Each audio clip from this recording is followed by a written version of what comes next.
To our channel. So today in this video we are going to discuss about how to enable Wi-Fi 7 features and supported routers. So without wasting much of our time, let's get straight into the video.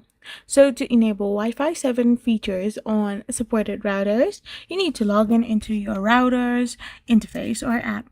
So you can simply go and tap open your internet connection and you can go to your Wi-Fi properties. So once you go in their properties, you can simply see what kind of software or firmware is going on. So you need to now navigate to the wireless network settings and look for a Wi-Fi 7. You need to simply update your router's firmware and you can simply access the router settings by logging in and enabling it. So you can also tap on multi-link operation and enable all the bands. You need to now check device compatibility like device specifications and Wi-Fi 7 network tools. So this is how you can simply do it. I hope you found this video helpful. So don't forget to hit that subscribe button and do give us a thumbs up. We will be back again with more informative videos. Thank you for watching.